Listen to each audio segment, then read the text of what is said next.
Durante uma reunião de família, meu tio tentou me envergonhar publicamente por não ajudá-la a pagar suas dívidas. Ele apontou para mim e gritou: "Você nos deve pelo seu sucesso." Levantei-me, tirei um papel do bolso e disse: "Então explique isso." O rosto dele ficou pálido quando viu. Nunca imaginei que uma simples reunião de família pudesse se transformar em um dos momentos mais satisfatórios da minha vida. Mas aqui estamos. Para dar um pouco de contexto, minha família nunca foi realmente funcional. Sempre houve algum tipo de drama, seja por dinheiro, ressentimentos ou simplesmente mesquinharia geral. Passei a maior parte da minha vida me distanciando disso, mas ainda tentava ser civilizado. Mantinha distância, mas comparecia aos eventos mais importantes, em parte por obrigação, em parte para manter as aparências. Agora, meu tio, vamos chamá-lo de Frank, sempre foi a ovelha negra da família, mas não no sentido trágico e incompreendido. Não, Frank é do tipo que culpa todo mundo pelos próprios problemas, se recusa a assumir responsabilidades e, de alguma forma, sempre aparece com um novo esquema para ficar rico rápido. Ele nunca mantém um emprego por mais de alguns meses, sempre tem uma desculpa para as coisas não darem certo e está constantemente pedindo dinheiro emprestado com a promessa de que pagará em breve. Mas nunca paga. Nunca me envolvi nas confusões dele. Trabalhei muito para chegar onde estou. Não nasci em berço de ouro. Trabalhei em vários empregos, fiz empréstimos e sacrifiquei anos da minha vida para construir minha carreira. Sem favores, sem atalhos. Mas, segundo Frank, meu sucesso era por causa da família. Agora, sobre a reunião. Era um grande encontro de família, organizado na casa do meu primo. Eu não estava particularmente animado para ir, mas sabia que faltar só causaria mais drama. E eu não estava com paciência para lidar com isso depois. No começo, tudo estava tranquilo. Conversas casuais, comida decente, revendo primos de quem eu realmente gostava. Mas então Frank se levantou, pigarreou e foi para o centro da sala.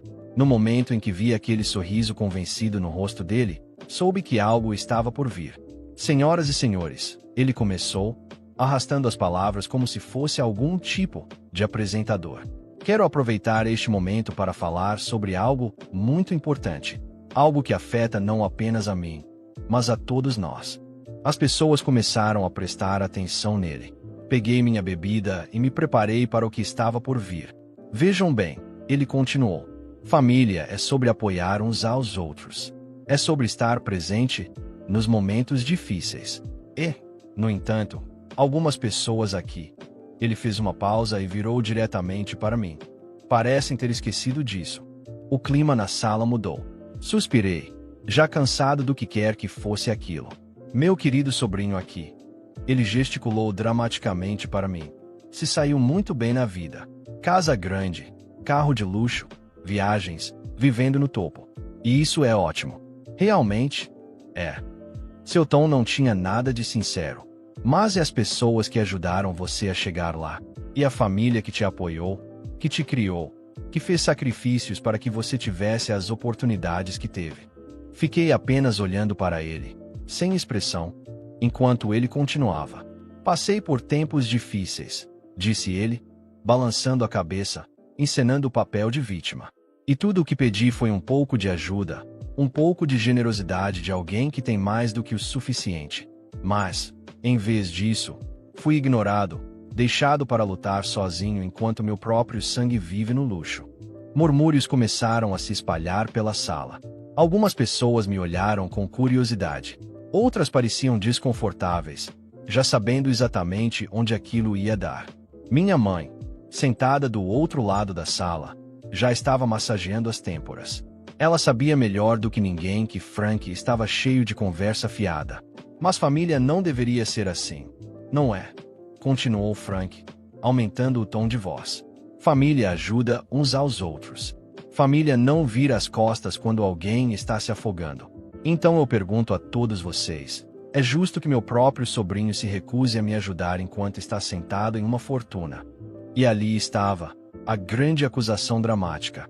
Ele ficou parado, esperando a reação da sala, acreditando que as pessoas se voltariam contra mim.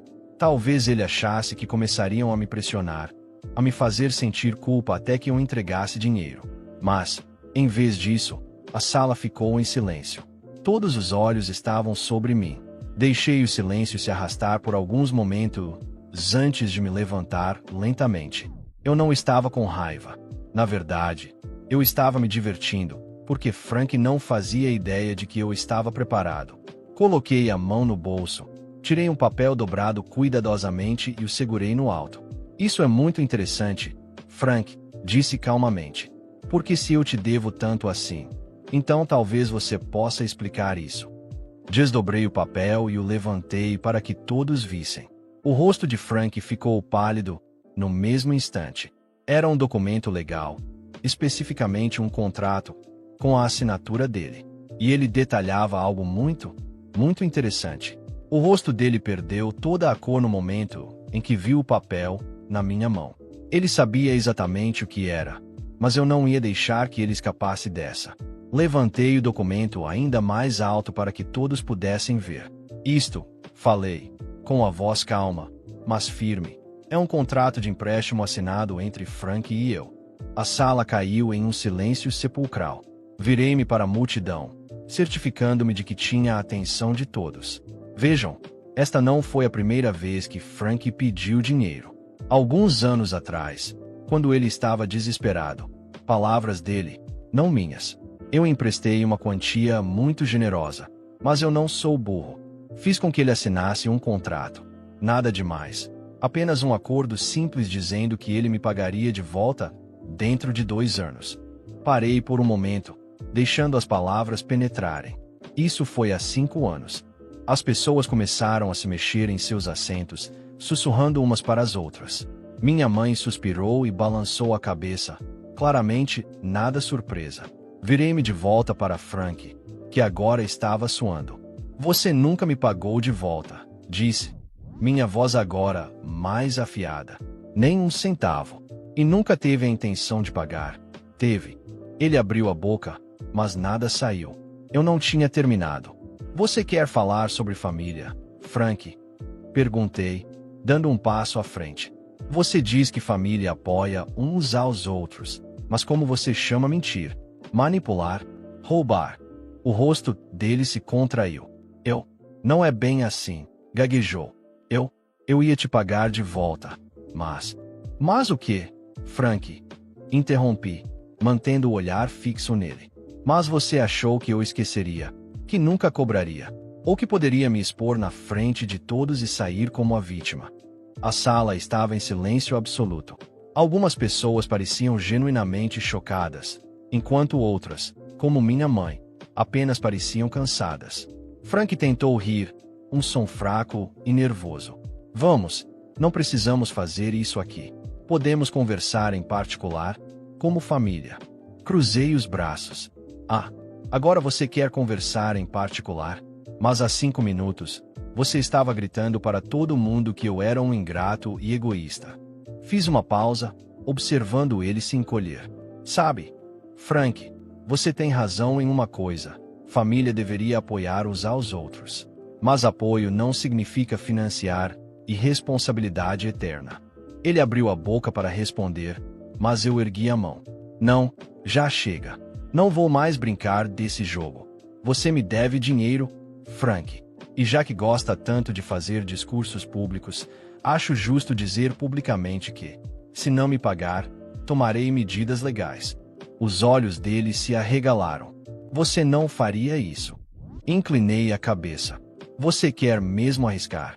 Ele olhou ao redor, buscando apoio, mas ninguém parecia disposto a defendê-lo. O primo que organizou o encontro pigarreou e disse: Acho que essa conversa já foi longe demais. Vamos voltar para a reunião. Frank ficou ali por um momento, parecendo um balão murcho. Depois, bufou e saiu da sala, sem dizer mais nada. O evento continuou, mas agora com uma energia diferente. Algumas pessoas vieram até mim, sussurrando apoio. Outras apenas continuaram como se nada tivesse acontecido. Minha mãe, ao passar por mim, apenas deu um tapinha no meu ombro e murmurou: Era só questão de tempo. E eu peguei minha bebida, Me encostei na parede e saboreei o momento. Porque, pela primeira vez em anos, senti que finalmente tinha virado o jogo. Saí daquela reunião sentindo algo que não sentia há muito tempo: alívio. Não porque Frank finalmente teve o que merecia, mas porque, pela primeira vez, eu não me deixei levar pelo jogo emocional da minha família. A vida inteira, de uma forma ou de outra, eu tentei equilibrar as coisas. Tentava manter a paz, evitava confrontos desnecessários, fazia minha parte para que ninguém tivesse motivos para me apontar o dedo. Mas sabe de uma coisa? Isso nunca foi suficiente. Porque para certas pessoas, não importa o quanto você faça ou o quão longe chegue, sempre haverá uma cobrança. Sempre haverá alguém dizendo que você deveria ter feito mais, dado mais, se sacrificado mais. O que aconteceu naquela noite me mostrou algo que eu já sabia, mas que talvez não tivesse realmente aceitado. Algumas pessoas só enxergam você pelo que podem tirar de você. E família não é uma desculpa para exploração. Eu não me arrependo de ter ajudado Frank no passado. Fiz aquilo de coração, acreditando, talvez ingenuamente, que ele faria a coisa certa. Mas o que eu me recuso a fazer é continuar alimentando ciclos de abuso emocional e manipulação. Depois daquela noite, tomei uma decisão. Chega de carregar pesos que não são meus. Chega de me sentir culpado por conquistas que lutei para alcançar. E, principalmente, chega de permitir que alguém use o laço de sangue como justificativa para a falta de caráter. Se tem uma coisa que aprendi, é que família não é só quem compartilha seu sobrenome. Família de verdade são aqueles que respeitam você, que torcem por você sem esperar algo em troca, que reconhecem seu esforço sem tentar diminuir sua jornada. E essas são as únicas pessoas que merecem meu tempo e minha energia daqui para frente.